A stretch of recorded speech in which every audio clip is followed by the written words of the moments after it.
உலகத்திலேயே மிகப்பெரிய அதிசயம் எது தெரியுமா உங்களுக்கு?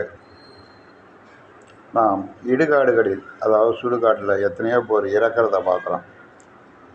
நம்மளுடைய உற்றார் உறவினர்கள் இறக்கிறத பார்க்குறோம்.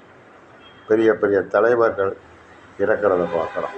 அப்படி இருந்தும் இந்த வாழ்க்கை நிலையானது, நம்ம ஒரு 5000 வருஷம் வாழ போகிறோம் அப்படின்னு நினச்சிக்கிட்டு கொலை பண்ணுறது, கொள்ளையடிக்கிறது, தர்மத்தை மீறிய செயல்களை செய்வது, இதெல்லாம் ஒரு அதிசயம் இல்லையா? நாம் 10,000 வருஷம் வாழ போனோம்னா அந்த 9,000 வருஷம் இருக்குது, அதனால நான் திருடுறேன், கொலை பண்ணுறேன், சம்பாதிக்கிறேன், செல்வத்தை சேர்க்குறேன்னு சொல்லலாம். எப்போ நம்ம உயிர் போகும்னு நமக்கே தெரியாது. எத்தனையோ பேர் இறக்கிறார்கள், தினமும் இறக்கிறார்கள். இவர்களை பார்த்தும் நாம் திருந்தாமல் அறத்தை மீறி தவறு செய்தால் இதைவிட அதிசயம் ஒன்றும் கிடையாது. இது தர்மதேவ